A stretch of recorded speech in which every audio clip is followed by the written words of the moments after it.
Hello. Hello, hello, hello. Braden Herrington here with Davie Portman. If you're listening to this, usually we have a show where we talk about wrestling, a show called upNXT. Isn't that right? It is. It covers all the kind of Wednesday night wrestling at the moment. So Yeah, we've been doing upNXT and Forever Young, which covers the WWE Mae Young Classic. But normally we watch NXT, the WWE Network show, and then we talk about it. Do this Thursdays. But post-wrestling, John and Way, the people we work for, the fine gentlemen, they've been doing some movie reviews. And they've been doing like Marvel. And I love those movies as well, as do you. I'm a massive fan of the Marvel films. I like them to an extent, but for me, there's things I like, which is horror movies. So for a long time, we've joked about doing Power Rangers reviews and things like that. So we decided to kind of dabble in that as well. So now we're here to review some movies. And we picked one to start off this kind of thing. Since it's almost Halloween. It's almost Halloween, and the new Halloween film is just around the corner. The new one, 40 years later. It's crazy. So we decided to watch the original Halloween. Now, you're like super familiar with this film. You watched it just, 2 weeks ago? I literally have seen this movie like so many times. Yeah, so I'm semi-familiar. I remember... So my experience with the Halloween franchise, Halloween Resurrection was the very first one I saw. Right. I had Busta Rhymes. Yeah, I had a load of... I've mentioned it on upNXT. Yeah. Had a load of boys over for my birthday. We rented it from Blockbusters. Rip.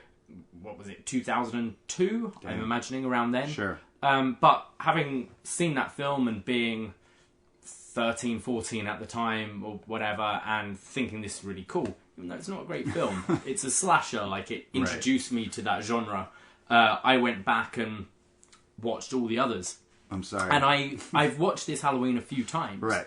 But we're probably talking about 15, 16 years since I last saw it. So a lot of it was fresh, but as it happened, I was like, oh yeah, I remember this. Yeah, the first one is considered one of the best ones. Probably, it is the best one, obviously. I mean, some people will fight you. It's always mentioned, any best of list for horror.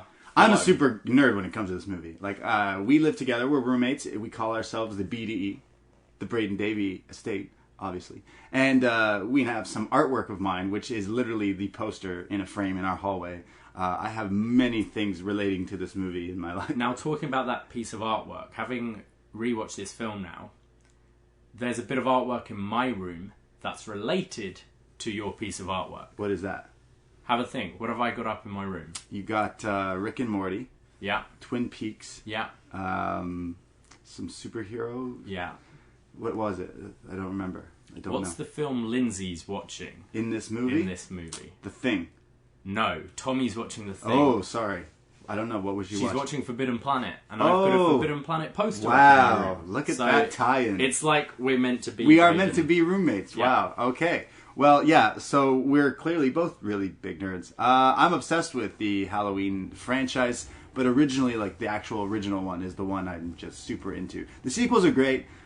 We could maybe one day watch those. I will refuse to watch Halloween 3 ever again. Like, I recommend don't watching that movie. Just pretend it never existed. It's the one I've not seen, and I will see. I will watch it. I don't want to watch it. It's got nothing to do with Michael Myers, but I will watch it one day. And then we have the Rob Zombie remake. I've not seen them. I have those as well. Maybe we could do the Rob Zombie one in the future. A lot of people there's people who really love and like that one, and there's people who absolutely despise that one. I enjoyed the first Rob Zombie one, but the second one in the hospital is one of the worst movies I've ever seen as well. I'm not a fan of that at all. It's just gory for no reason. People say that about the first one, and it was super gory, but I don't mind the Rob Zombie remake. Gore can be justified. Like, right. I've it can be. It's not. I've listened to Eli Roth talk a lot, and he's known for his torture porn. You haven't actually seen Hostel, have you? No, I've never refused to watch it. I'm scared. I really ruin Hostels. I really like the first two, actually. All right, we'll watch I think are pretty good, but they're very, very gory. Right. But in interviews, he talks about it, and it's like, it's not gore for gore's sake. It's because we're desensitized by so much now. Sure. If someone gets their head cut off in a film, like we'll see in future Halloween films. Yeah. It's funny. You root for the bad guy. It's like, yeah, he walloped that kid's head off. If it's something, and you can't relate to what having your head cut off will feel like. Right. Whereas things that like are gory, involve my finger getting the stabbed, eye, sure. or having your Achilles slit. Oh, yes, I've seen that in a movie. Yeah, exactly. Things like that. We've all had paper cuts before, sure. like slits, that fucking agony, and cut your That's ankle. why I don't like it. I don't want to You can relate to that, and that's when it's scary, and that's where I think gore is good. All right, well, I'll watch some. I've never seen the Saw franchise either, simply because of gore. Oh, right? Saw. The first one is so fantastic. I have a lot to see. Do you know the twist? Yeah, I don't want to talk about it. We don't need to talk about it. Right. In the future, we could talk about it. Yeah. Clearly, we can watch a lot more horror movies that there's just ones I've just never watched because people always say it's kind of gory. I'm just not super into that. Again, it's like most of these franchises. But that's the first another one has an awesome sure. concept, and then it gets trickles more out into and just turns into what money. kind of deaths can we do? What can we do for money? Yeah, essentially what has happened to Halloween franchise. Yeah. But the original one, the one we're reviewing, is the one that is like it's technically an indie film. Like, oh yeah, it was not a lot of money put into it. Like the most that they put into it was giving Donald Pleasance, the main guy, Dr. Loomis, like they gave him like $20,000 and he only did 5 days of shooting and he's in half this movie. So it's like they were real indie. And how familiar are you with Donald Pleasance? I know some of him, but not a lot of him. Have you seen The Great Escape? Yeah, with who's the main guy? Robert? Steve. Steve McQueen. Okay, yeah, sorry, yeah. Why did I say wrong? And he's also a Bond villain. Yeah, he's rest in peace, he's Donald Pleasance. Blofeld in You Only Live Twice. The Great Escape is a fantastic movie. Right. Rewatch it. It's a Christmas tradition back in the UK. Okay. It's on like every Christmas. I think I've heard of that. Mary Yeah. Poppins and... But then he took a big thing making this movie because it was kind of like an indie slasher film that slashers weren't really that around, but this is the main big one that kind of started it. But let's go into it and we can start talking about that stuff. So John Carpenter's Halloween 1978. Let's get into this. So the movie takes place with the intro with the famous pumpkin. Now I'm such a nerd when it comes to this movie that every year I buy 2 pumpkins. I buy one to try out a new scary face or do something funny, and then on the second one I do this pumpkin. I can do this pumpkin in my sleep probably. I've literally done it every year. Follow my Instagram and you'll see it this year at the Bray D. Question: are we getting a BDE pumpkin? So we'll get 2 pumpkins. One will say BDE on it, and the other will be this one. Nice. It'll be great. Nice. We have not gone pumpkin picking yet. Nope. But we live near a few shops here, so we can just buy them. It is Haddonfield, Illinois, on Halloween night in 1963. It's a kind of a POV stance here that's famous. This famous intro is kind of famous for this because it's like a POV of the child of Michael Myers here going through the kitchen, grabbing a kitchen knife, then proceeds to go upstairs while a boy leaves, and then he goes into his sister's room and he stabs her with a kitchen knife and kills his sister. Then there's a shot of the kid and his parents coming home with the police, and they catch him in this clown outfit with the knife, and the crazy pan out shot happens. That's also really just beautiful. It's like everything's kind of frozen, but it's also not, as it pans out in the neighborhood from the house. So Michael Myers he's a kid, but he's a killer. So what do you think about that? It's hard to think. It's impossible to watch films from even like 10 years ago now. Right. Without having a sense of, okay, but how was this at the time? Because, I don't know, this could be super scary to an audience then. It could scare people now. Sure. But I'm just watching it like, it looks so corny. We're also watching... We're watching this on a giant... Like, my TV is like, I don't know, how big is 50? It?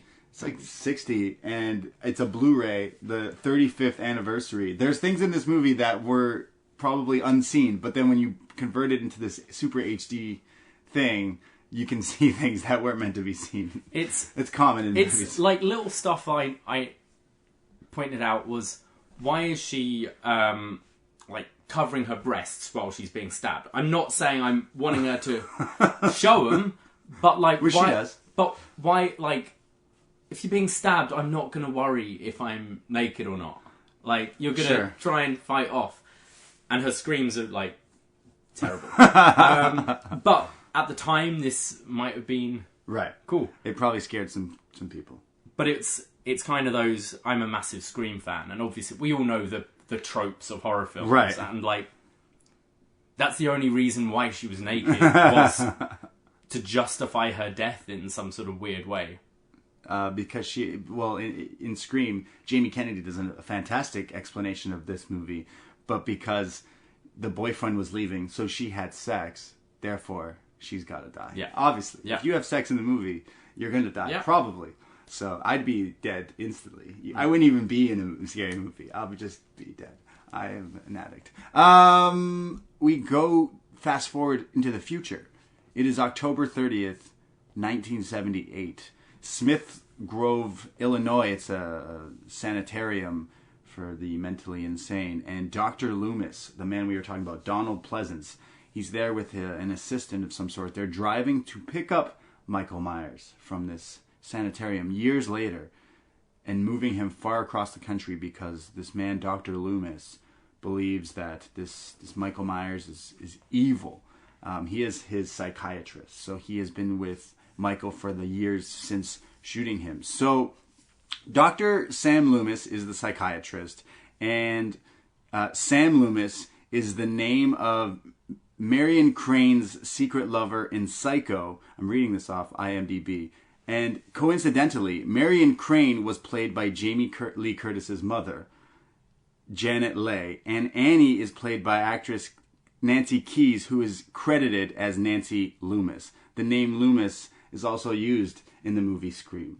So this name is crazy. Right, Billy Loomis, yes. Of course. Yeah. And Jamie Lee Curtis, her mother, is in Psycho, and she is in this movie. It's all weird that this name Loomis is coincided. But probably 100% with Scream, 100%. Yes, 100%. And in this, yes. So that's a very interesting thing. Whenever I think of the name Loomis, I don't know anyone. I have never known anyone with that name.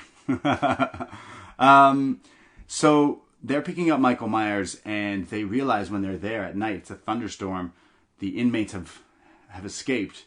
And then when Loomis gets out to investigate, a man climbs up on the car, smashes the window, scares the assistant out, and steals their car and drives off. And Loomis is screaming.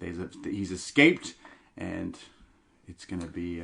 we're not shown how they all escaped, all these inmates. No, so you don't know how he got out. He probably planned this to escape because Dr. Loomis is now in the rain. They're saying, the evil is gone. He is gone. So obviously he escapes, and Dr. Loomis is shook. He's upset. Right, he's very concerned. Of course, he's gone. It's October 30th, 1978, 12 o'clock. Don't be late. So then we go to Halloween, the next day. It is in Haddonfield, and this is where we see the lead here, Jamie Lee Curtis as Laurie Strode. She is leaving her father's house, who is a... What do you people who sell homes, a real estate agent, blanking on that. And they're telling her to put the key under the Myers house because someone's got to see the house, a showing tonight. On Halloween. Who goes to a home showing on Halloween? That's a terrible idea. Or a murder house as well. That sounds awful. Laurie is walking to school and to that house where she runs into Tommy Doyle. And she is Tommy's babysitter. And they're talking about later tonight how Laurie is going to babysit him on Halloween night. And they're talking about making jack-o'-lanterns and watching scary movies. And as she's putting the key under the Myers house, he tells her that he's heard awful things about this house and that the Myers house is haunted. And she says it's not true. But as they walk away, the camera shows that the shape, someone there, is watching her, breathing, creepy. So... that's scary. Why? Do you know why they call him the Shape? Because of the mask. Because it's like emotionless, and like Loomis later calls him emotionless, so they go by the Shape. But I mean, in the movie, they call him Michael when everyone puts it together, essentially. But yeah, the shape is what they would go by. Because his face, right? Like the mask is just plain. It's like white. It's actually a... William Shatner. Yeah, stripped off and sprayed white. Like, yeah. So it's pretty creepy mask. You were saying as you were watching it, like you love the music in this scene. Yeah, so I have like this obsession with the soundtrack, but John Carpenter made the soundtrack too. Yeah, he did it, which is really impressive, and it's like famous, the famous scene, like ding ding ding ding. Yeah. It's famous, but my favorite, I have this like special edition vinyl that I actually have framed and I need to put up because I'm a horror weirdo. And the theme I like most in this, there's so many themes that if you've watched this movie as a kid, you so many times you know like the different little side themes. But my favorite is Laurie's theme is the name of it, and they use it like fucking 9 times in this movie, and it's my favorite one. It's like the slow dun dun dun. It's great. The fact that he like wrote this and directed this and produced and all that stuff and still made the music to this is crazy. And it's like he could probably making money off this music still. Like, well, the theme in every Halloween exactly. Whether he's a producer or not. He usually he doesn't do it for the newer ones. Other people just do it and redo it and stuff. Like Trent Reznor actually just did like a cover of it for fun, and it's like cool, but nothing is as good as the original. Yeah, so it's pretty cool. So that's the theme that plays here. Like a lot when you see Laurie is that theme, like the slow thing, and music in scary movies like make scary movies. Oh, completely. Same with sounds, like and lack of it. Yeah, for sure, right? So. And Tommy Doyle, we did some research, is the character when he grows up in the sequels of Halloween. In The Curse of Michael Myers. It's Paul Rudd. He plays Tommy Doyle. So in his like first big role, actually, Paul Rudd. Yeah, probably. Way before he was getting that Ant-Man money, you know? It cuts to Dr. Loomis. He's arguing with the like head of the sanitarium, and he's like arguing, how could you let him escape, and how did he know how to drive, which is like many people complain that is a plot hole here. How did this kid who grew up locked inside, crazy, not talking to anyone forever, just all of a sudden knows how to drive a car? But I digress. So Loomis, but at least they pointed out. Loomis points out. He goes, maybe someone was secretly giving him lessons or something. Less is more, I guess. It cuts to Laurie. She's in school. She's in a lecture of some sort, and she's just daydreaming in class. And she stares out the window. The same theme is playing here, by the way. And she sees a car outside the window of her classroom, and there's a man standing there watching her. The shape is watching her.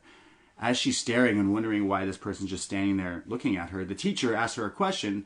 She then answers it, which leads on to the teacher going into a rant about fate never changes. But as she looks back through the window, the shape is gone, and she's wondering where he went. Then it goes to Tommy Doyle. He's being bullied in school here, and these kids are yelling, "The boogeyman is coming!" And don't you know what happens on Halloween? The boogeyman. And then they trip him. He drops his pumpkin, which makes me sad. It's a waste of a nice, beautiful pumpkin. And then the kid runs away. And as he's running, he bumps into someone. And it is the shape. It scares him. The kid runs off. Then the shape follows Tommy Doyle.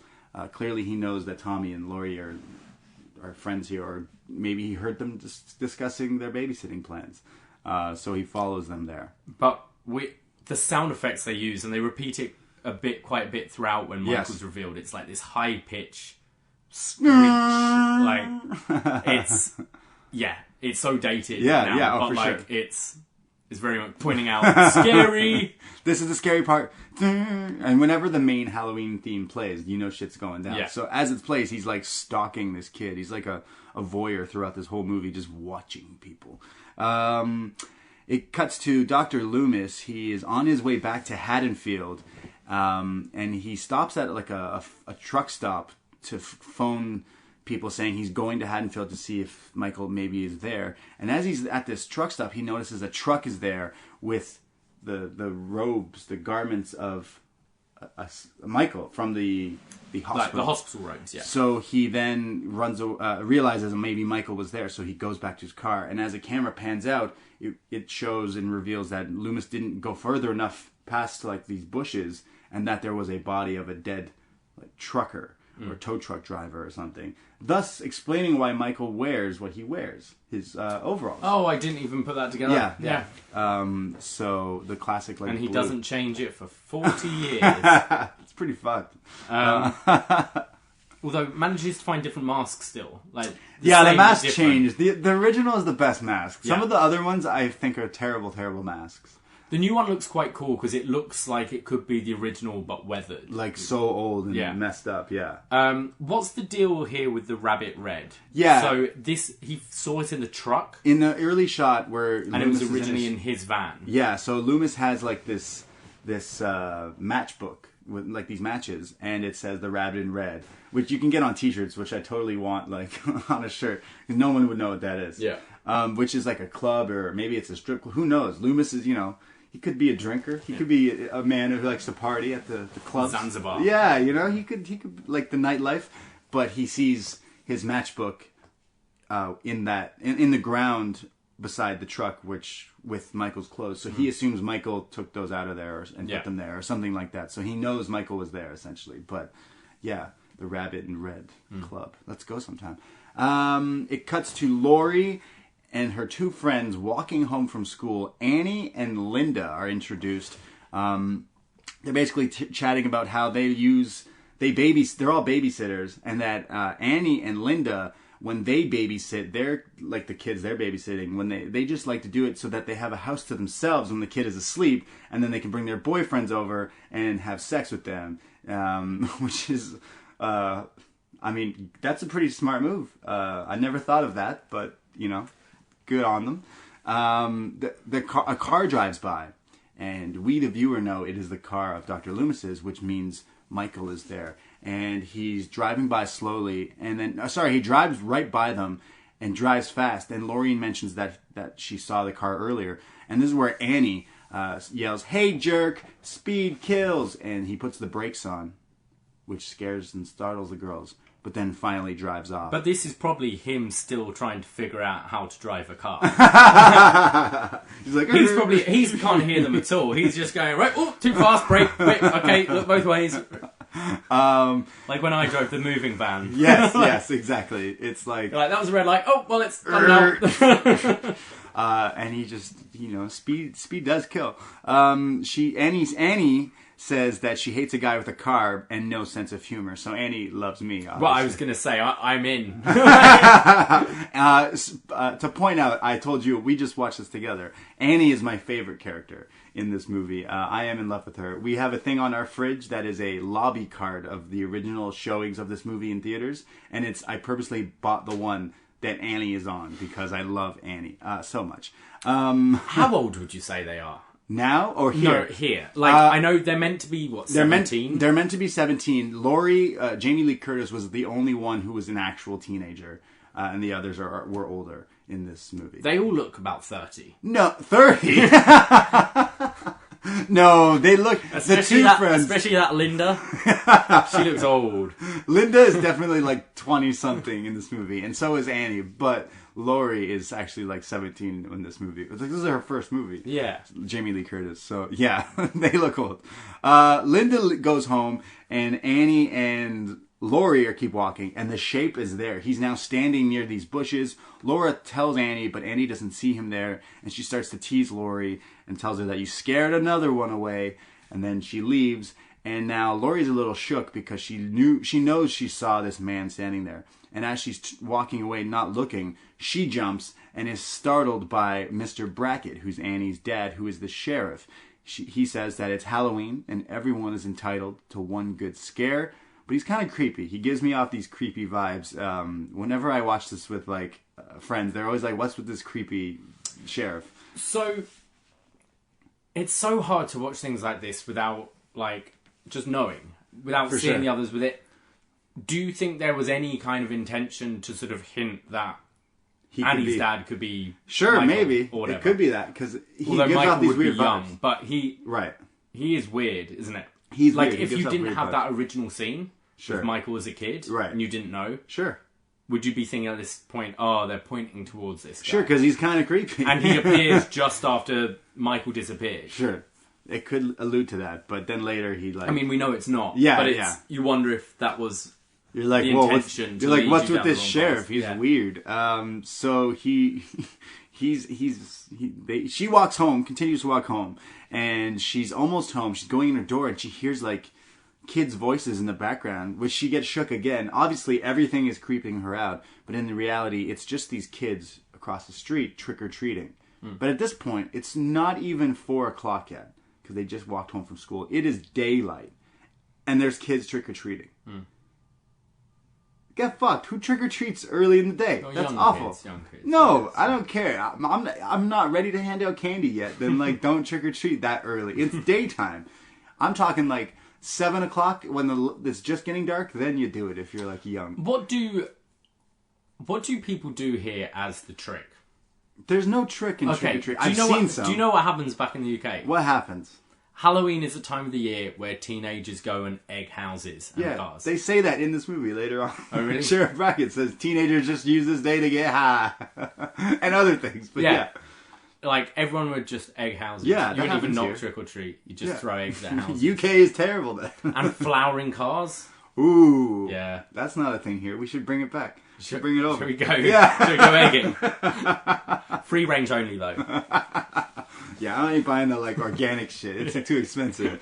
I ain't throwing organic eggs at your house. I want, like, a dud egg that's got, like, a little blood in it, you know? You can make jokes like that, but can't watch Hostel. Like, True. Maybe I'm growing up.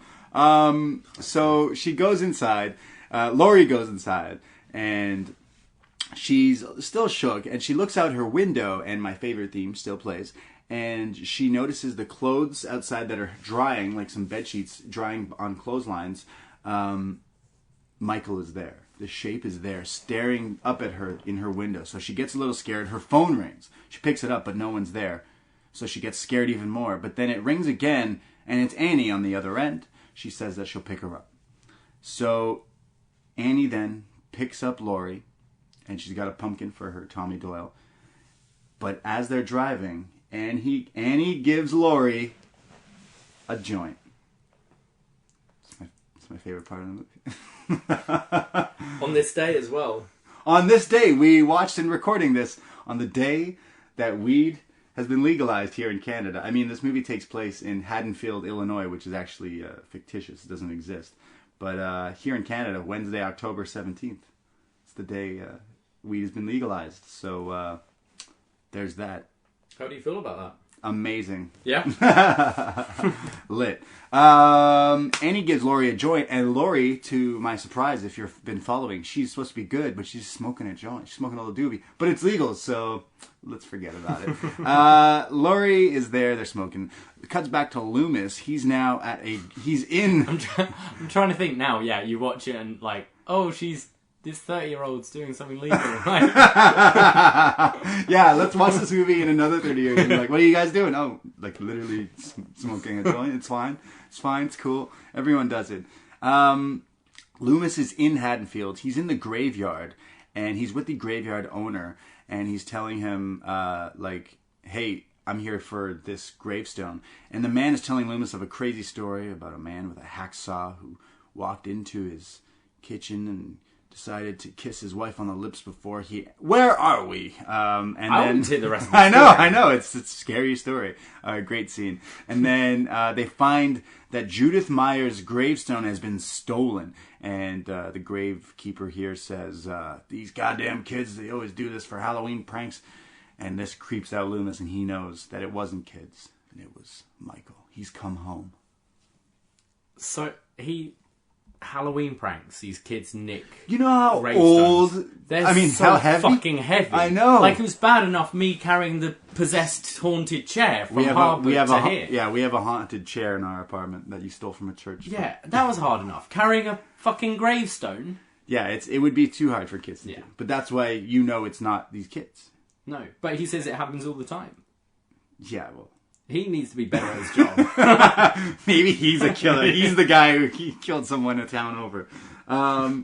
It cuts Like, I've got a friend who... Hear that story about that guy. True facts.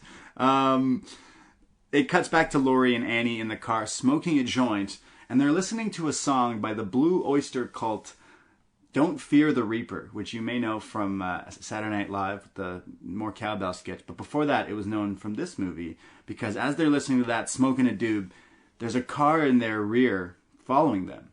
And it is Michael Myers in the car. The song is called Don't Fear the Reaper, as he's literally right there behind you. Good song choices here by John Carpenter. And I love that song. It's a tune. It's a tune. It's a banger. They're discussing their upcoming night of babysitting and all these things. Annie's basically trying to plot some things because she's trying to see her boyfriend. She's trying to get it on. And Laurie is smoking the joint and she's coughing because clearly she doesn't do this all the time. You know when people cough when they smoke. I still cough when I smoke because I have asthma. You've been coughing for the last fucking 2 months. Hey, it's legal now. They basically are smoking, but she stops on her brakes, Annie, because she sees her dad, the sheriff, on a call. So they stop and they roll down their window and they say, "Hi, Mr. Brackett." He says that the hardware store at the corner here was robbed today. And she says, "What happened?" He says, "Oh, it was probably some kids." And she says, "You blame everything on kids." He says, "Well, all they stole were a Halloween mask, some rope, and a knife. So you tell me, who would steal that?" It's like, have you ever seen the suggested items on Amazon?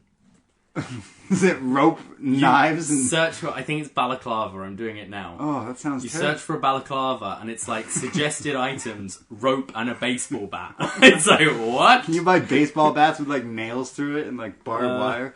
Tactical things, like what? Yeah, it's funny.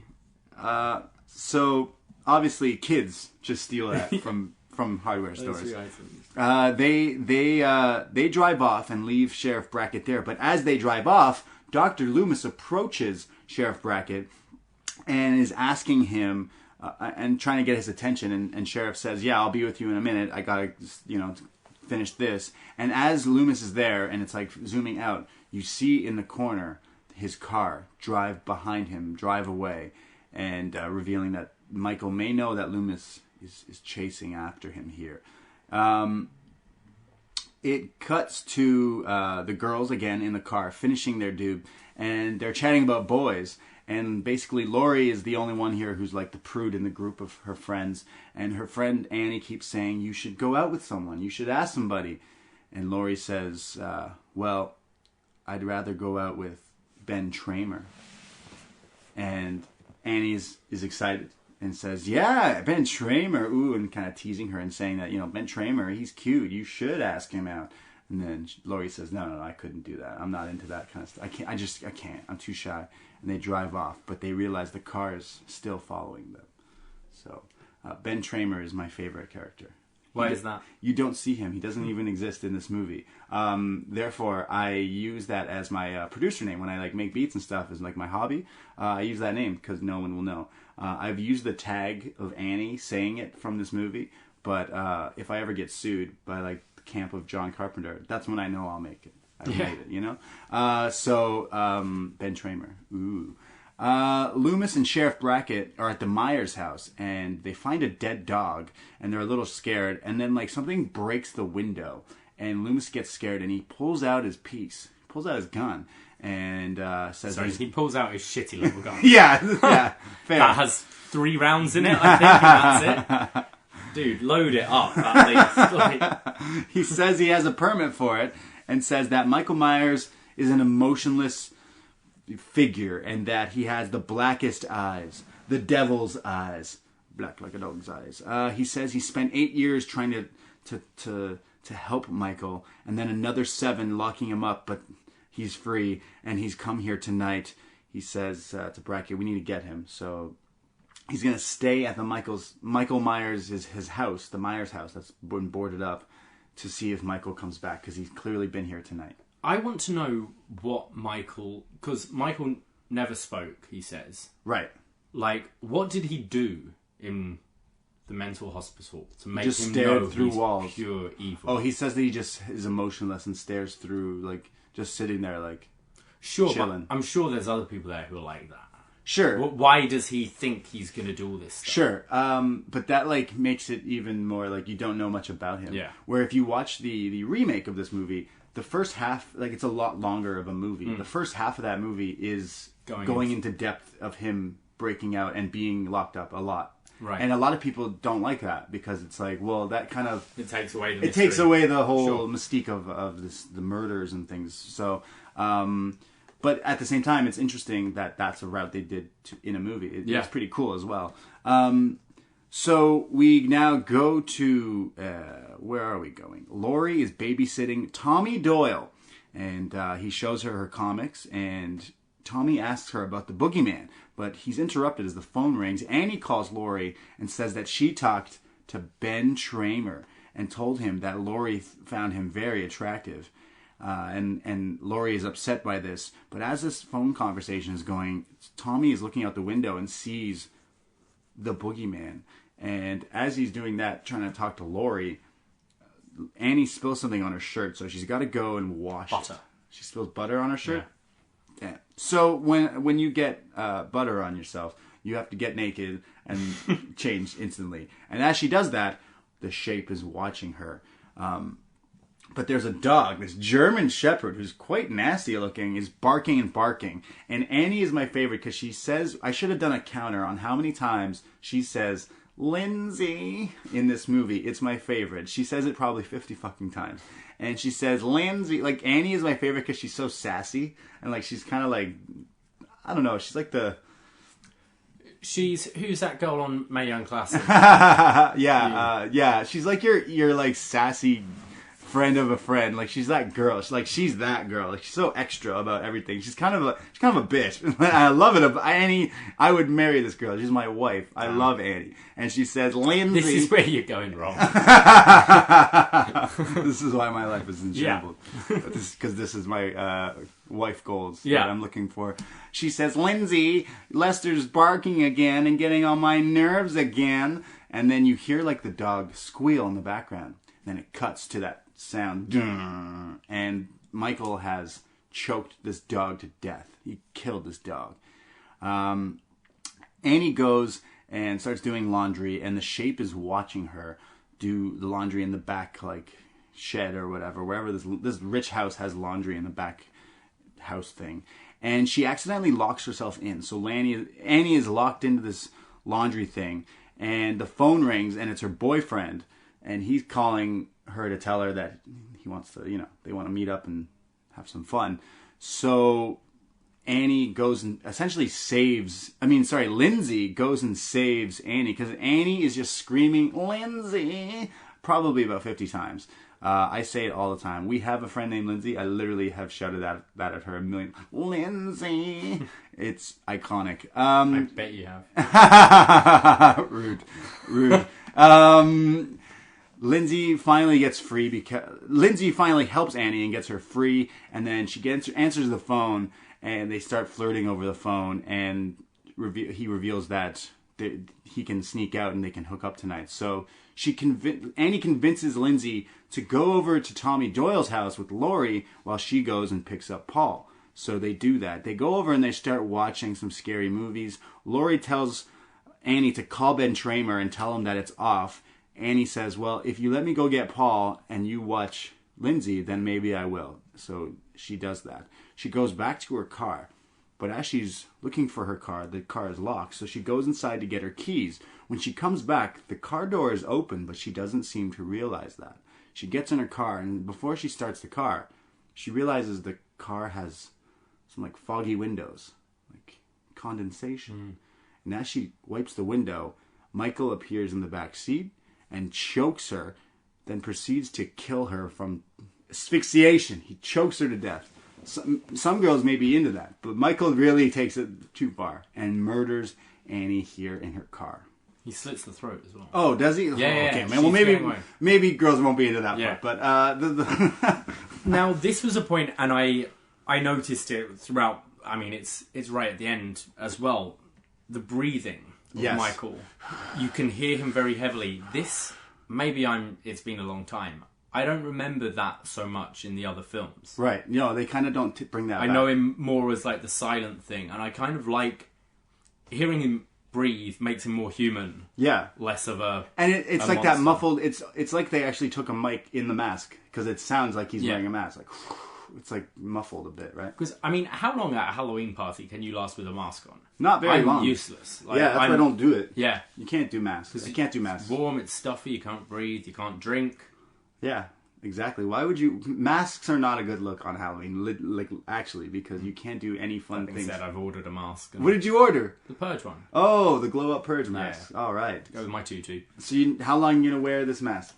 2 minutes. Just enough to get a photo in it. And then Photos whenever I answer the door. that's going to be a lot of putting it on and off then. Well, there you go. Nice Halloween costume. I'm just going to be a nun because I'm so holy. Moving on. So Annie is dead. And we cut back to Tommy Doyle. He's trying to scare Lindsay as they're watching a movie, but as he's at the window trying to hide, he looks out the window and sees the shape carrying a body into the house across the street. So he screams. Laurie tells him to chill the fuck out. So they do. Loomis now is near the Myers house. This is a scene, we watched it together. You asked me to rewind. This is the only time you asked me to rewind. Because I told you that this is my least favorite scene in the movie. And they probably could have done without this scene in the movie. It felt like on DVD extras where you see the bonus scenes that never made it. And you're like, yeah, I can see that why that wasn't in it. Dr. Loomis is near the Myers house. And as he is, there's these kids. And it's the kids that were teasing Tommy Doyle earlier in the day. And they're there and they're like, okay, Lanny, go in the house. We dare you. And he's like, fine. So this kid is going there and Loomis is in the bushes. And he goes, hey, laddie, get your ass away from there. And then the kids run away scared. And then it zooms in on Loomis here, Donald Pleasance. And he's got this like cheeky grin like he's done something. He's so proud. So you laugh. You know the Christian Bale Batman films? Yeah. A lot of people shit on him because of the voice he puts on. Sure. And I'm like, no, that's realistic though, because he's trying to make people not know it's him. But I'm imagining him every time he does the I'm Batman voice, then just smiling like Donald Pleasance, being so proud that he's of done what this. he just did. It's a moment of mayhem is like just a pause. It's a famous shot of this movie. It's so funny. It's definitely been so funny. Like gifted. Someone if you listen to this and you use Twitter at the Brady at Davie Portman, send us a gif. I've seen it. It's just him like smiling, looking goofy as fuck. But then he is startled, and this is where they didn't need that first half of that scene. They could have just started here, where he's there with Sheriff Brackett, and he goes into detail with Brackett about why he thinks Michael, and Brackett finally believes him. They do the thing where he kind of bumps into Brackett. Yeah. So you could assume Brackett is in on this or something. You could. Maybe you're right. But Brackett then says, "Hey, like this is Haddonfield. All this is families with young children. So like I don't want this madman killing people here." So he goes, "Halloween is just a time where kids get high, egg houses, flower cars, be cheeky, steal candy, you know." So Loomis tells him that death has come to your town. So he says to Loomis, "Damn you for letting him go." So they're gonna try to catch Michael Myers. It cuts to Linda and her boyfriend Bob. We've not seen Who Bob looks before. like a young Michael Caine, I thought. Bob? Yeah, more American probably. But Bob and Linda are going to Lindsay's house where Annie is supposed to be babysitting her, but they're not there, but they don't know that. So Bob makes a pedo joke. Then they go into the house. They go into the house and realize that Lindsay and Annie are gone. So they decide to do what any reasonable couple would do when finding a house to themselves. They have sex in the living room on a couch that isn't theirs. Obviously, that's what you would do.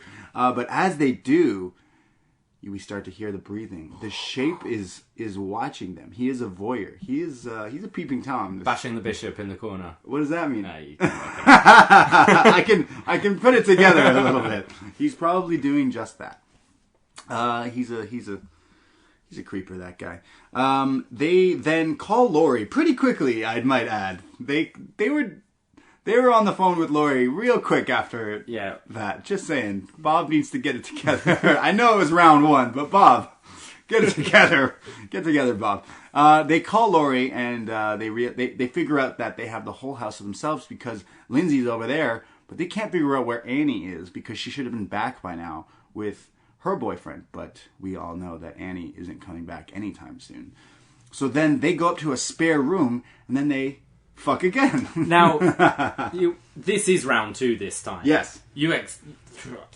Like, not speaking on behalf of all the women out there, but yeah, Bob didn't last long. No, Bob needs to get Bob deserves to die, in my opinion, because he's putting men to shame. Like, this is supposed to be round 2. Then they put the phone off the hook, and then Bob was done really quick, and they joke about getting another beer. They have a cigarette after sex. But I guess we got to remember they're like 17.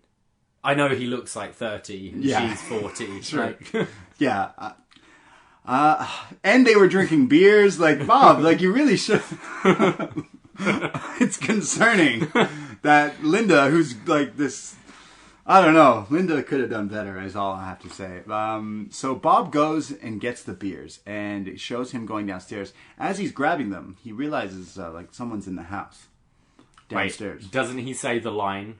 Oh, sorry. Yes, this is the famous line. I'll be right back, which Jamie Kennedy explains in Scream that you should never ever say in a horror movie. Anyone who says "I'll be right back" usually ain't isn't gonna be right back. Usually they don't make it back. So Bob says that. He goes, gets the beers. He hears something, and he thinks it's maybe Annie or Laurie or Paul or someone else playing a prank on them. But then it is revealed that it's Michael in a closet. He shoves Bob against the wall, choking him, raises him, then takes a giant kitchen knife and stabs it through Bob. When you're saying giant, we're talking a big old fuck-off knife. Okay, like, so this is at Tommy's house, right? This is at Lindsay's house. Lindsay's parents, what the fuck are they cutting up with that thing? So this knife is fucking huge, and...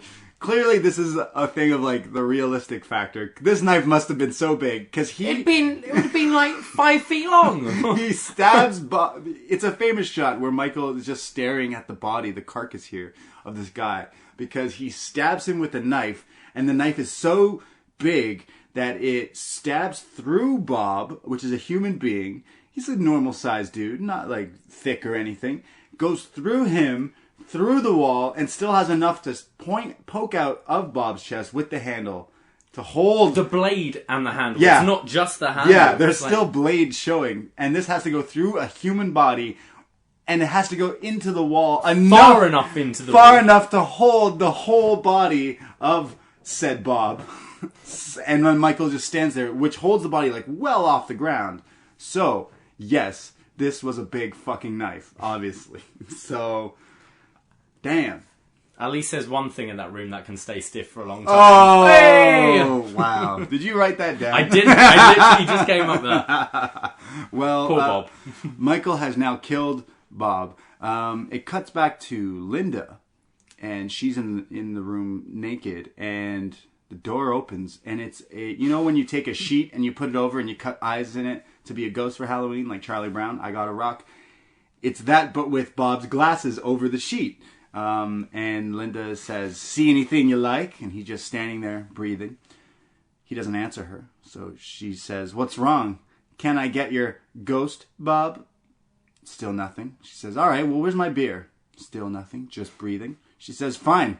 Well, I'm calling Laurie. This is going nowhere." Even though they literally have fucked twice now. It clearly went somewhere, but it didn't really go much because Bob didn't last long. But I understand. But then... as she's calling Laurie, he takes off the ghost sheet, but she doesn't see, and proceeds to choke her with the phone cord, which in today's society doesn't exist. What is a phone cord? He's still got the sheet on at this point. Yeah, sorry. She's like pulling at it. And then she pulls it off and sees that it's not Bob and some guy in a William Shatner mask. And he proceeds to choke her with the phone cord, stabbing her. But as she's screaming and getting choked here... Laurie picks up the phone and hears her choking and is like, thinks she's being pranked or something, but it spooks her a bit. And then it hangs up, and Michael Myers kills Laurie's friend Linda here, terrible. He's just killing all. He's going through them all, and she dies. So now Laurie is shooketh. She is scared AF. She's thinking of putting the kids to bed, and then gonna go across the street to see what's going on over in that house, because it's just across the street. It shows Dr. Loomis. He's now walking up and down some streets, and notices his car is parked. So he thinks that Michael may be in the vicinity. He might be up the street. Laurie goes over to the house, and no one is there. She goes and searches, calling out everyone's names, but it's all dark. She goes into the upstairs spare room, and this is where she sees her friend Annie laid out on the bed with the Judith Myers gravestone, the one that was missing from those damn kids, and starts to freak out and scream. And then realizes that Bob is there dead, hanging upside down. And then she also sees Linda, who's dead as well, and she starts to scream, and she runs into another room because she doesn't know what the hell is going on. And this is where Michael appears. The shape appears and stabs her, but just gets her arm. I just want to go back. This feels like those screamers and those haunted houses you walk through, because suddenly it's like something swings down and then a door flies open and the lights come on. It's very old classic horror, trope, but it's cool. What was I like? It's like the music too and the sound effects add to the completely. I don't remember Michael being as playful as this in the later films. Like setting up, like he just kills someone and just fucking leave it. Yeah. But like setting up the whole grave and all that. Because I think he's trying. I don't know. You don't know what that's the good part about this. Because then when it goes into the sequels, more is revealed about the character. Like it's her brother and stuff like that. Or if you watch the Rob Zombie one, it like goes in depth about it. For here, you don't know why he's doing. Why he's targeting her. Yeah, you really don't know why, and it adds to like the more. The coolness factor, the spookiness. Like, what the fuck's this guy's deal, man? Like, realistically. So, later is he there at the beginning when she's dropping the keys off at the Myers Yes, house? He's in the house. So that's, for me, the only reason why he would target her. Sure, exactly. In the Rob Zombie, when he kills his sister as a kid, he has a baby sister. And he has the baby in his hands when the cops come. And then years later, he's trying to get back with his sister, and when he finally gets her, he doesn't try to kill her right away, but then he does. That's Laurie. Yeah. So like Rob Zombie goes more in depth in that one, where in this one you're right. Like, what is the reason? There has to be something. And also, for me, watching this, it makes me wonder what it is. And also, like the stab here, it's really he misses really. So maybe badly. He's not trying to like kill her. Deliberate? Yeah. Because he's a skilled killer, but it's. She's not even looking, and he like slashes the sleeve. Well, he slashes her sleeve, which sends her flying down. This is a big house in a suburb. She flies down these stairs, falls on her ass, and is injured here, but she survives. And then she starts to hobble out of this house. So now Laurie is being chased by Michael. She runs out of the room. She's screaming for help. She's bleeding. She can't get out of the house, but manages to get out the back door, but he's following her. And Michael Myers never runs in these movies. You've never seen Michael running. He just relies on the victims repeatedly falling over. Always fucking up. A thing that people compare Michael Myers is Jason Voorhees. Yeah. Jason Voorhees is a cheater in the world of horror. Because Jason Voorhees is essentially a ghost. He never runs either. You never see Jason running. But you see Jason walking slowly, and then somehow Jason has moved. Yeah. And he's now in front of you.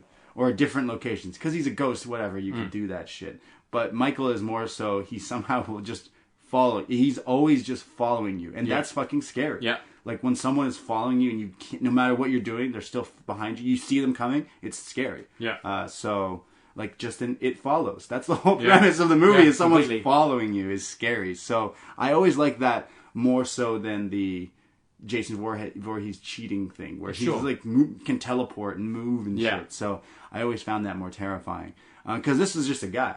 Yeah, this is just a guy in a mask. That's fucking scary. Laurie escapes. She's banging on neighbors' doors, but no one's believing her. Like, help me, because it's Halloween night, and usually people are like, "Fuck you." Yeah, you're just joking. You're just fucking with me because it's Halloween. So she bangs on Tommy's door, screaming, "Tommy, wake up!" She throws a plant pot up at his window. He wakes up. He comes down just in the nick of time as it shows Michael. He's so frustratingly slow here. Yeah, he's so My slow. word. He's as slow as someone in a WWE ladder match trying to get the belt. It's yeah. like, you could just get it. Like, what do you do? But Michael doesn't run. He's in no rush. He knows he'll get what he wants. He gets to the door, but they shut it on her. She shuts it on him, rather. She tells Tommy and Lindsay to go upstairs. She tries to call the cops, but obviously, in horror movies, the phone's always dead.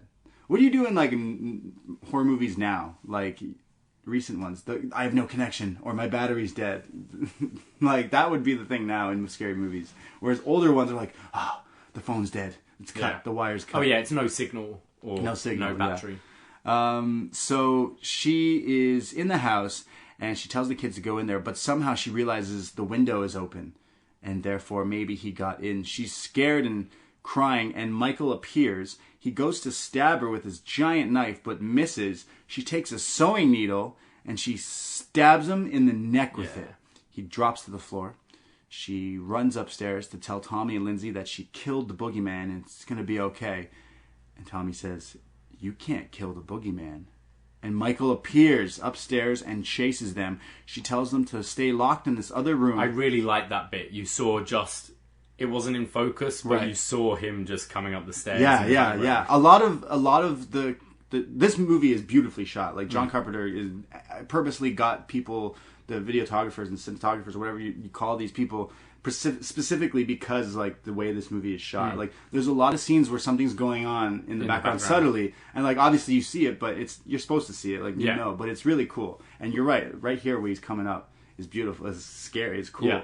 And he's chasing her. She tells Tommy and Lindsay to stay locked in another room. She runs into this other room, and she goes into a closet. And this is a lot of people's favorite scenes when they think of this movie, is this closet scene. Because, again, something that's terrifying is it could be being trapped in the closet, no relation to R. Kelly, and then someone trying to get in and, like, kill you and stab you. See him breaking through, like, this closet. It always amazes me in so many horror films why the killer never looks in the closet and never looks under the bed. Oh, that'd be the first place I look. Yeah. Where would you look? Or you trying to get someone? You ran into this room and now you're not there? Okay.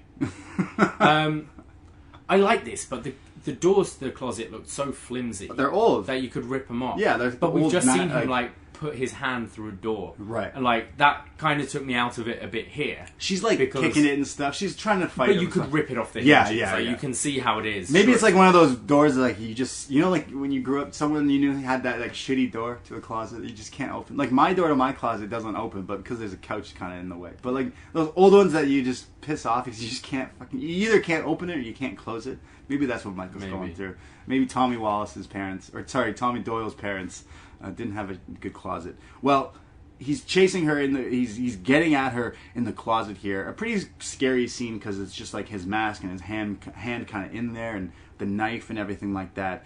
But Laurie manages to fight out of this, and she takes a coat hanger that was there, and she, like, bends it in a sharp way and stabs Michael in the eye as he's kind of digging into the closet here.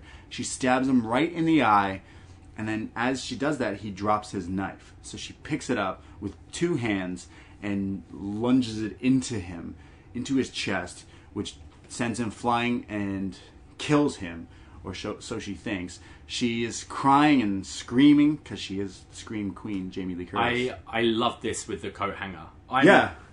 I don't know about you. I've always been someone who, I used to do this a lot when I was younger. If I'm on my own, everywhere I am in, like, the house, I'd look around. What's the nearest thing? If someone were to attack me right now, what's the nearest...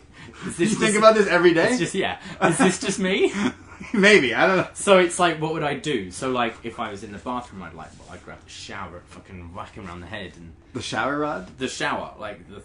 Oh, okay. Yeah, like, I'm always looking. What can I grab? Jason Bourne or James Bond? Maybe I am. Maybe that's my call. All right, so what in my room right now so would you use? So she's, like, looking around, like, what is there? Guess the coat hanger. Like, the coat hanger's a bit of a shitty weapon, but she makes it work. Yeah, she stabs him in the fucking eye. Right now, well, I've got the microphone in front of me. Pretty blunt. Got a load of bottles there. Oh, your room is is... I got a lot of weapons. We'd be all right. You've got loads of weapons. Like if someone tried to break in right now, we'd be cool. Oh, we'd be fine. We should get a cricket We'd be bat, laughing. We'd invite him on the show. Well, we got some cool knives, but we don't have any knives as big as the one you used to kill Bob with. So. That's a sword. He's got a sword. Michael Myers' weapon of choice, sword. Oh, you're spoiled for choice. All right. Well, don't tell me things that you could possibly kill me with while doing a show. So she thinks she kills Michael. She goes over and basically is just like leaning against the door and just like crying here because she's just like gone through this trauma of this man trying to kill her. Why would you stay in the house? Yeah, you need to get out. Like, you've seen him come back a few times already. Yeah. Just run the fuck away. So this is another scene, like you said, something's going on in the background. It's not in focus. And it is, we are both huge wrestling fans. This is the original Undertaker sit-up here. This is it. He is in the background, like the dead body, and as she's crying, he slowly sits up and turns his head over to her. He manages to come back from the dead. He is the Undertaker. He goes over. Yeah, like he's retired so many times as well. And he's always like choke slamming people, choking people. He starts choking Laurie here, and they're in a bit of a standoff here. And she manages to take his mask off, and then he puts it back on. Yeah, we actually get a pretty good look at the face. Yeah, so apparently this face reveal is not the guy who was playing him the whole movie. It's someone completely different. And it's just some guy that they thought would be a good fit for. Because they make him look quite like babyface and like from the glimpse. He doesn't look scary, which is kind of cool. I know in like this documentary where I watched that John Carpenter said that people would be like, oh, like when he takes his mask off, like the guy's so scary. And he's like, no, that's just the dude's face. Like, that's just what the guy looks like. And they're like, oh, okay. Like they add something to his face because he's supposed to get stabbed in the eye, right? Yeah. So they add like some makeup there, but it's just some dude's face. Yeah. Which I think makes it better. Yeah. Because it makes him seem... He's just a guy. Normal, yeah. He's a guy. That's what's scary. Like, it's not some supernatural shit. It's just a dude who wants to fucking kill you with a giant kitchen knife. So going back into this, he gets his mask off, but he puts it on. Puts his mask back on, and as he does, Loomis appears because he saw the kids running and screaming earlier when Laurie told him to go get some help, and he shoots Michael here, but not just once, but like 3-4 fucking times here. Just shoots him. It's a shitty gun as much as he can. He shoots Michael a bunch of times, which sends Michael flying off the balcony here. He goes through the window and basically falls on his back, flies through the air, and lands on the outside of the front of the house on the lawn. He got shot right off the balcony. Loomis goes over to Laurie to console her. She says, was that the boogeyman? As a matter of fact, it was. And then Loomis looks back to see the body of Michael there, and it's gone. The music hits, the theme plays. It shows Loomis's face. He's not even surprised. He's just shook. I can't keep that. He looks over and he's just like, he's shocked, but he's also like, he's not super shocked. Like he's like, fuck again. Like, gotta deal with this shit. Laurie is crying and crying and crying, and then the camera shows different angles of different spots we've seen, and you hear the breathing in the mask, and it fades out, and then it says Halloween, and roll credits as the theme plays. What a fantastic film, in my opinion. So what do you think of Halloween 1978? I love it. Obviously, it's pretty dated now. Yeah, for sure. It's really hard to watch and not take everything into account. For sure. Like, take it as a fresh movie with not 40 years of history. Sure. Like, seeing the end, and they mention it in Scream, there's always that sort of comeback moment. Yes. The double tap. There's always... in horror films, they do it in those like Peter Griffin and chicken fights. Yes, you know, at the end, the chicken's dead and then the eye opens and the hand comes through. Jason Voorhees never really dies. His hand sticks out or something sticks out. That always happens. But normally you do that in a film when you've seen the protagonist is now not just safe but happy, and it's daylight and they're all moving on with their lives, and then the camera pans and you see that the person's still alive. To do it with, like, the film could have kept on going because you've seen him revive a few times. And now he's been shot. It's odd to think, watching this, and imagine there wasn't a sequel. That was it. Imagine there wasn't. They had nothing intended when they made this movie. They weren't planning on it. No, but I'm watching it. I'm rewatching it for the first time in 15, 16 years, and I'm asking all these questions. Like, how did he get out? Why is he so obsessed with Laurie? Right. Why could he not kill her? It left you wanting more. Exactly. So, which is good in movies. Which is the perfect setup for a sequel. Right. And it's... Well, I mean, the sequel, Halloween 2, basically starts right away. Yeah. It's the same Halloween night, and Laurie is taken to the hospital, and then he finds that she's in the hospital, and he chases her there. And then in Halloween 2, Michael Myers actually dies in like a fire and like gets shot a bunch. Like, he gets fucked up. Yeah. Then they tried to make Halloween 3 that has nothing to do with this story. It's like a second. Do we learn in 2 that they're brother and sister? Yeah, like they go into more depth of the story. Yeah. That is why the new one that's coming out this Friday, Halloween, it's just called Halloween. Yeah. They even pretend that never happened. I know. They pretend so much doesn't happen. Because in Halloween H2O, they pretend a bunch of things have happened. And this is like scrapping all of that. Yeah. Which is pretty cool. It's basically going back to the root of what we do and do not know, we don't know. He's just trying to kill this Laurie. Yeah. So it's pretty cool, and I'm super, as a fan of, like, I can name you all the ones I really do like. I'm a fan of H2O just because it kind of goes into this one, and it's just really cool to see. And then you have Resurrection, which I'm not a fan of, except for Busta Rhymes saying... Trick or treat, motherfucker.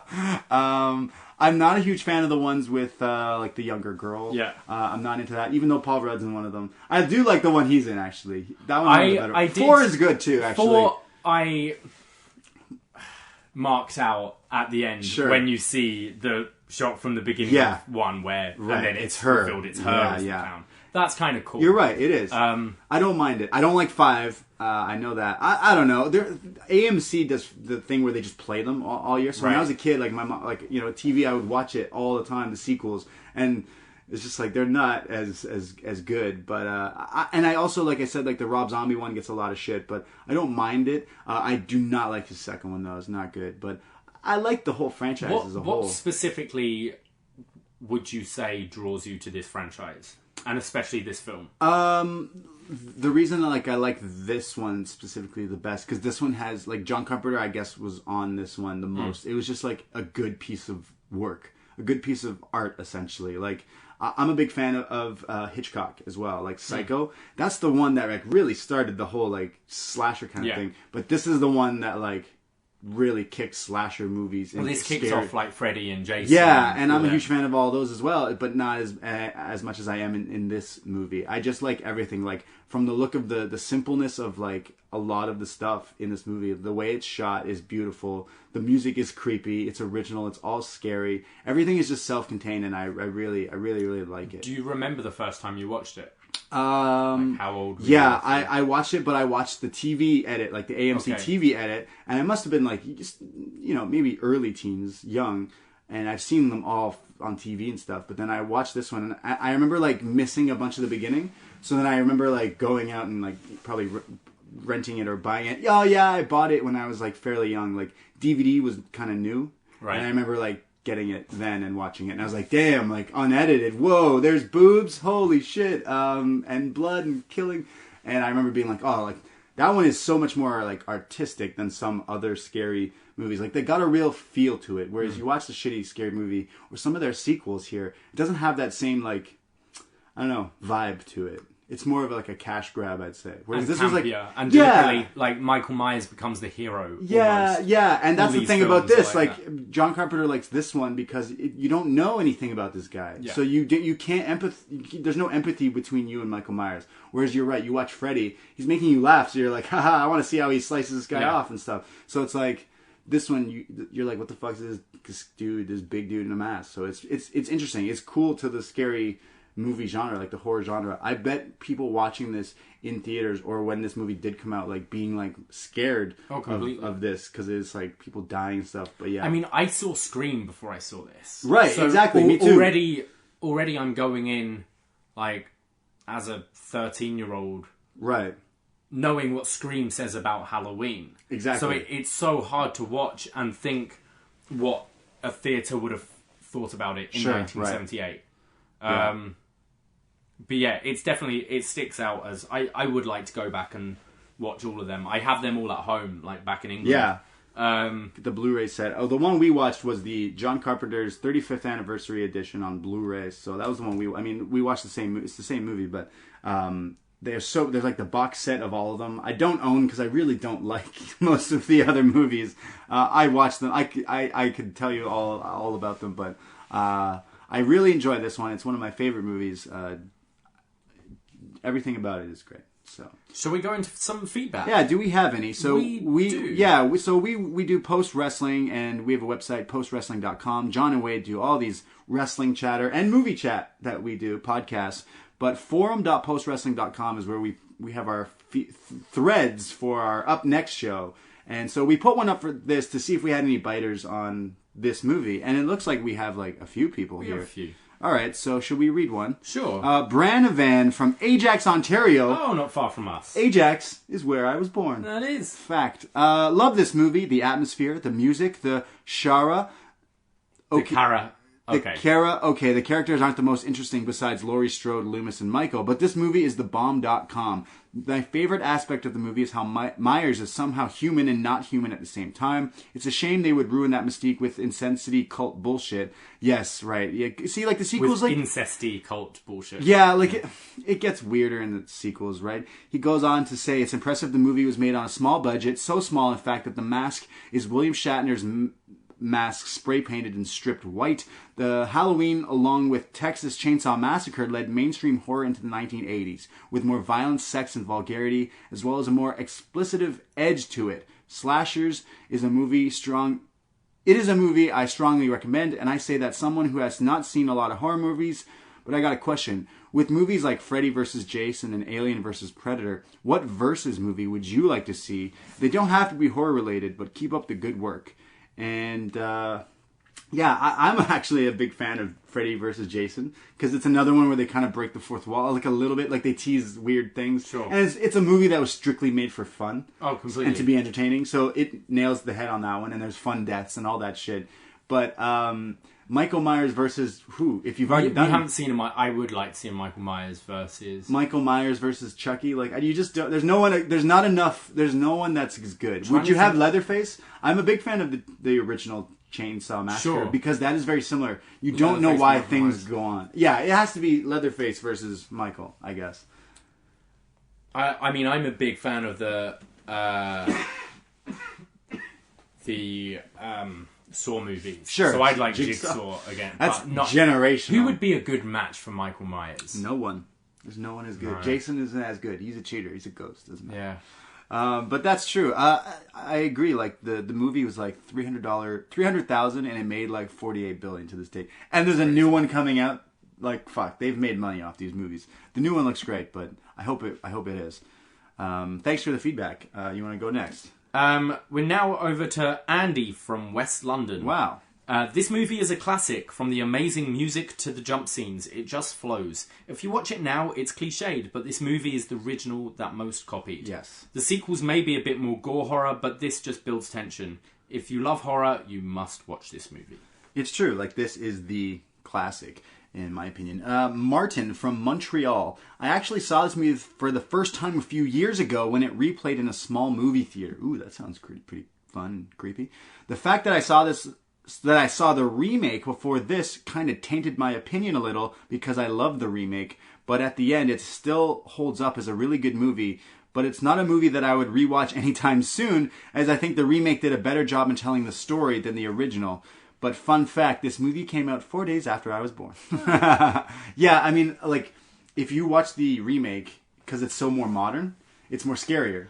I feel that with like that. Zack Snyder's Dawn of the Dead. Sure, yeah. I think I think it's a really good film. Yeah, It's me actually too. my favourite Zack Snyder film. I'm Yeah, not a that's- big fan of his. That's a good movie. I think that's a really good Yeah, movie. it's a fun And then horror you go movie. back and watch the original, And you're like, and obviously oh. you've got to respect the original because it was Yes. first.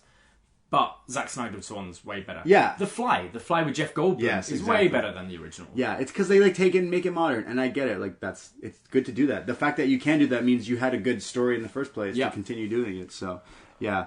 I'm gonna read our last one here because it's my friend. Sure. Actually, this is our friend Daniel from Brooklyn who goes by Beta Club Field Trip. He made the intro song that we used for this show, the Halloween, but in like 8-bit, like video game style. He makes like 8-bit and 16-bit or chiptune or whatever you call it. He makes that kind of music. So thank you, Daniel. Beta Club Field Trip is his artist name. He does like all that kind of stuff. So check him out. Played it at the beginning. I'll play it at the end of the show as well. It's awesome. Daniel from Brooklyn. Saw this for the first time a few months ago. Never been a big horror fan, but starting last year I watched all the Jasons, all the Freddys, so I started working through Halloween, and I tapped out after 4 or 5. Yeah, that's fair enough. Felt like nothing happened for a long time in this movie. I can see how it set the bar for slasher films to come, but at the time it was something special. But seeing it with fresh eyes now, I wasn't a fan. Sorry to break your heart, Braden. My pal Liz also lives in Toronto and loves this movie. Wow, so Daniel's trying to set me up with his friend Liz, apparently. Great, a podcast about horror movies, finding me true love. He says, I'm still looking forward to the new one, Judy Greer for the win. Also knowing that Danny McBride co-wrote the new one, I want to see Michael Myers versus Kenny Powers. Yes, both super vulgar in different ways. Thank you for all the feedback, everybody. But yeah, I can see what he means by it's just dated. feels like not a lot Cliched, as doesn't someone happen. else said, yeah. That's I'm a big fan of the Stephen King books. Sure.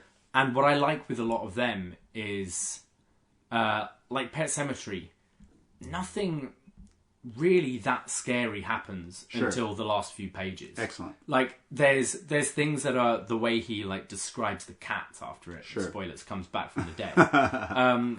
Describing it as like damp and like a bit uncoordinated and stuff. Sure. You're like, that's kind of weird. Sure. And there's these few like little creepy things, but it doesn't get like batshit crazy until the last few pages of the book. Right. And I like that because it spends more time building and okay, you only really care about Laurie in this. So that's something they could do better. They could, in that time, make you care more. In this movie, it was filmed nowhere near Illinois. It was filmed in California. Okay. And it was a real hard time finding pumpkins in the spring for this movie. But it was filmed out of sequence. Because, most movies are. Yeah, and Donald Pleasance was only there for 5 days, so they had to do things accordingly. So John Carpenter actually made a meter out of 5. And he would tell Jamie Lee Curtis, for this scene, you're only going to be at a 2 or a 3 because like this is earlier in the movie. Sure. Whereas later you're going to be like more 5 to help her kind of keep it in relative aspects there, which is interesting because you're talking about the tension being building and stuff like that. Absolutely. So this movie definitely builds to like the scenes where people start to die and then Laurie. But that's most movies. But now horror movies will be all over the place. Well, I feel it's the same argument people have back and forth about superhero films. Exactly. It's like now the genre's been created, like with slash films, the genre's been created. You just want to go and watch someone fuck up people. Yeah, exactly. It's same with superheroes. I just want to see superhero Fights. shit.